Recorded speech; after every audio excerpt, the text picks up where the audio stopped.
Two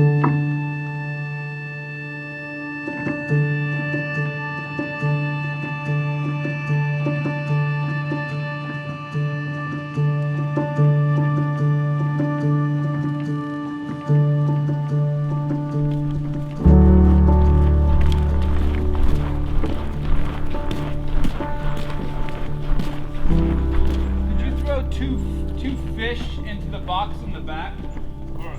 Thank you.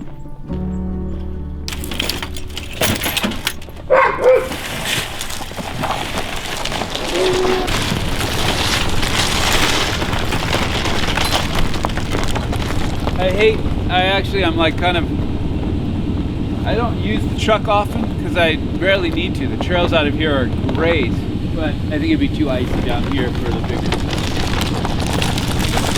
Doctor, can you help me know this up?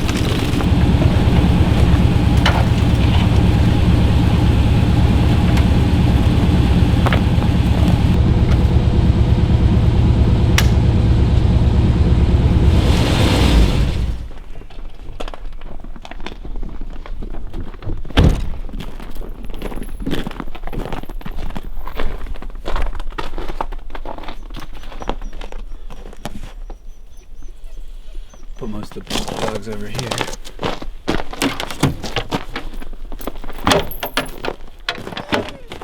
My name is John Bramante. I'm married to Katie Tung, and we have 3 daughters, Catherine, who's living with us, and 2 daughters away at college, and we live in Kasilof, Alaska.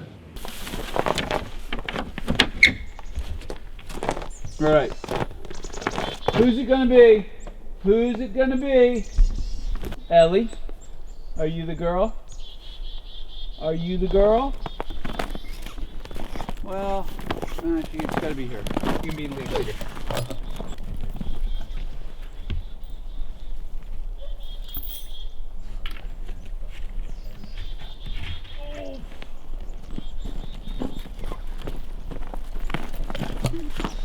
Kisses, kisses, kisses.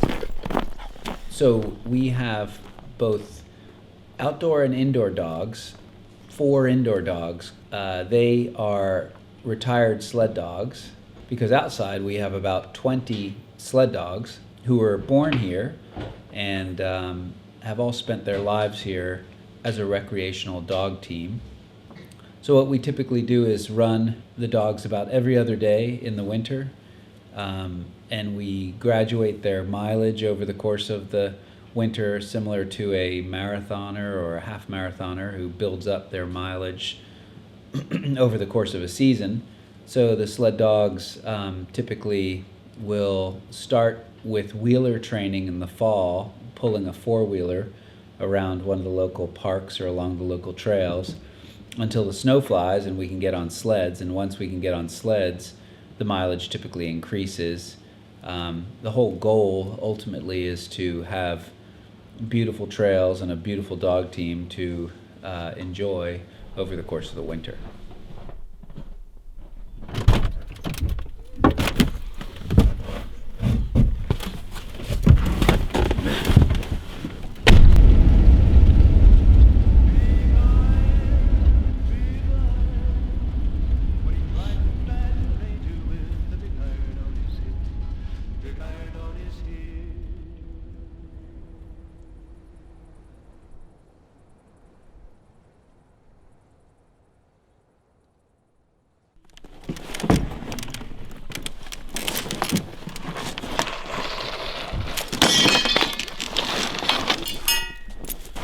We're not going to need this section. We have 6, 1, 2, 3, 4, 6. The rope is just to make sure that they don't Take move. off. Yeah. I have to tell you that it's like, you know, I've been doing this 20 years and I lost the dog team many times in the first 10 years. Because like, you know, you'd step behind the sled and you'd be open a beer and the dogs would take off. And when the dog, if you're in the woods and the dogs take off, you are walking home, all the way home, because they won't stop. So so you learn to be kind of super careful with Yeah. Good. Hey.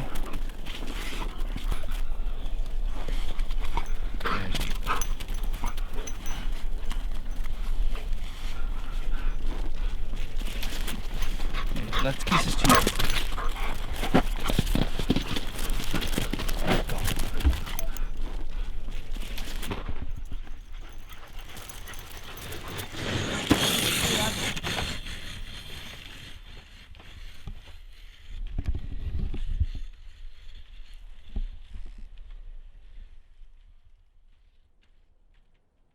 We were in Seattle. I was in graduate school, and we were playing together on a soccer team. And John, our first conversation at a pub after a game, John was getting ready to come up here to check out this job. And then by the time we started dating later in the season, or the next season, he had taken the job, so he was coming up. So I came up for a 1 or 2 year stint in Alaska. And then Katie and I, that summer, took a long road trip, and then we ended up moving all my belongings, which pretty much fit in the back of a Ford Explorer. Soon after that, we got engaged, and then Katie moved up soon after, and we got married the next summer.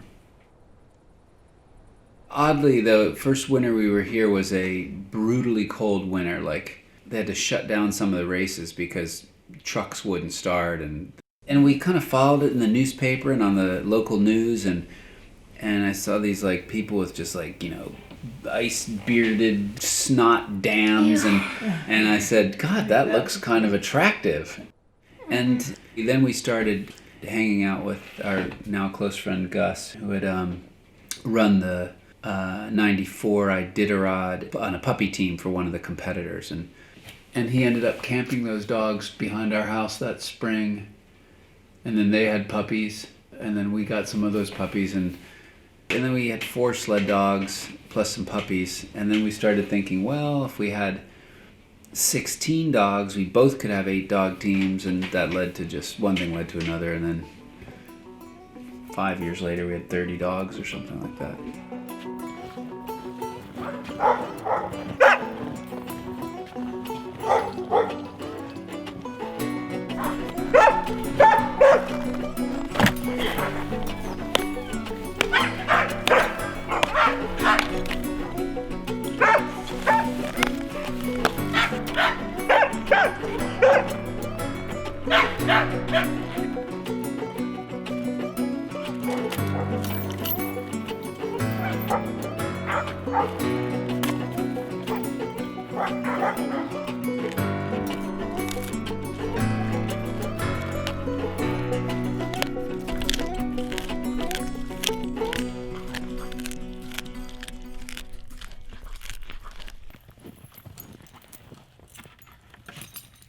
Arthur and Malta are here as workawayers and are helping in the dog lot with the sled dogs, and also harvesting firewood from our forest.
I'm going to do a couple logs. Quite a long way to talk.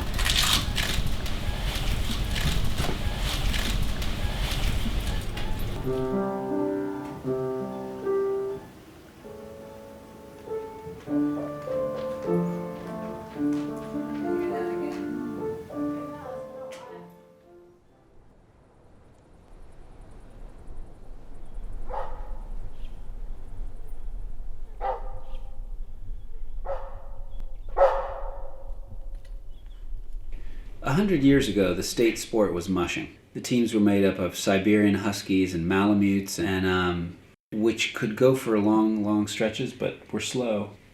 And then maybe around 50 years ago, there was a native guy named George Atla who came from a small village on the Koyukuk River named Huslia, and he became known as the Huslia Hustler because he had the bright idea of breeding hounds into huskies to get faster dogs, and he won races for 20 years because he just had better genetics, faster genetics. So the Alaska Sled Dog, which I think is an American Kennel Association breed, is a mix of husky and hound, and those are the two lines that we sort of bred, and that became the genetic core of our dog lot.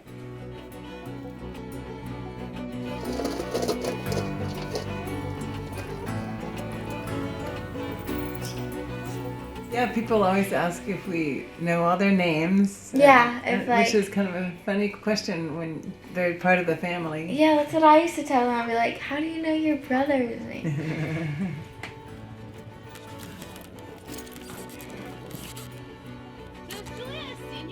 Yeah, isn't it crazy? Yeah, what is she gonna do? Don't ask. She doesn't really know. That's okay.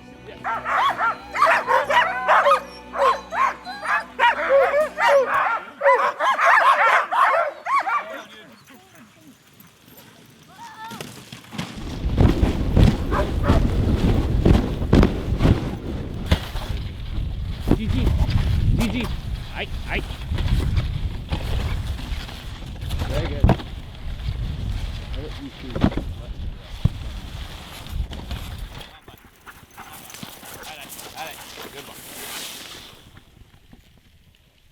The first race we ran was the Clem Gulch Classic, and I can't remember how we did, but it wasn't sort of top of the field, and we were learning, and we were the total greenhorns. We didn't know what we were doing.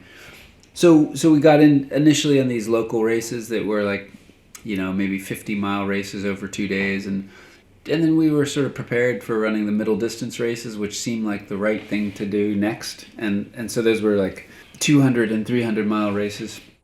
I think we've used the races as an excuse to run trails that aren't on the peninsula. John did Iditarod twice, which is between 1,000 and 1,100 miles, and then Katie ran the Serum Run, which is a little expedition that sort of commemorates the story that the Iditarod is built around, which is this race to bring diphtheria serum to Nome in 1925 when there was a diphtheria epidemic killing the children of Nome.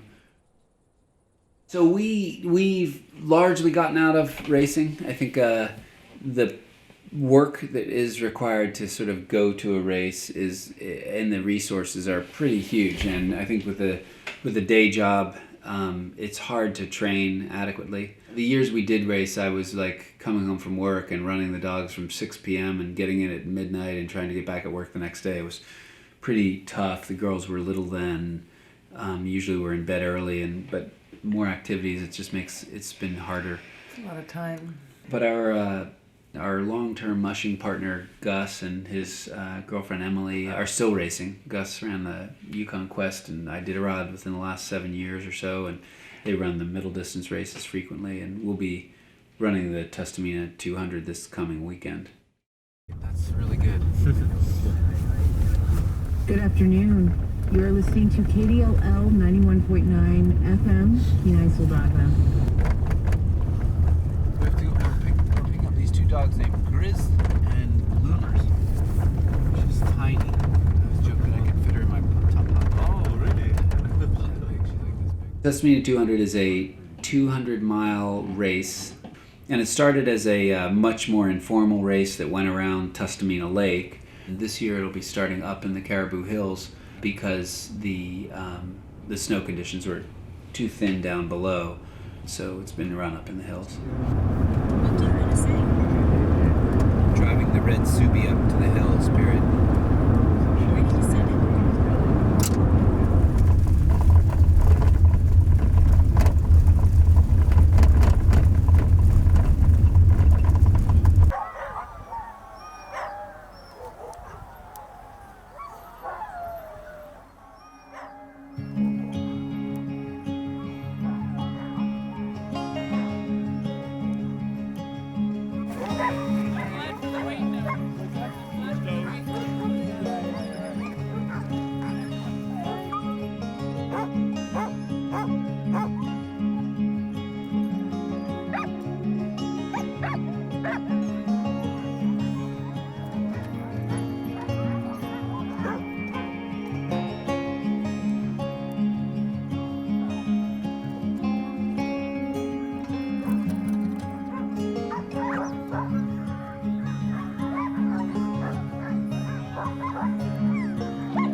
dogs, it kind of makes you get out there and enjoy the outdoors and make something of what drives a lot of people away. It really makes all the difference, I think, in enjoying Alaska, because instead of becoming a burden and a bad thing, the cold and the little bit of light that you have becomes a good thing. In the old days, it went a 100-mile loop up into the Caribou Hills and back down to Clam Gulch, and then from Clam Gulch back up into the Caribou Hills and back to Kasilof. And it's known for its difficulty because it's up and down and up and down. Roughly a 5,000 foot gain per 100 miles. So it's an exhausting race.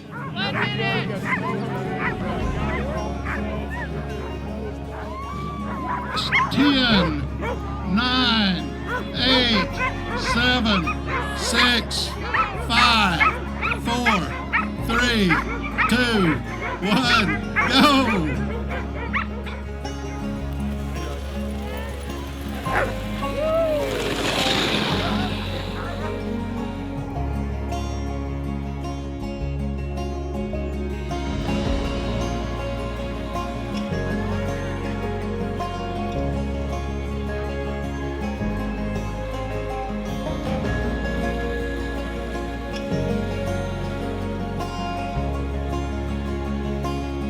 We came from Seattle, and we used to joke that, like in Seattle, the motto is if you don't go out in the rain, you don't go out. So up here, if you don't go out in the winter, you don't go out.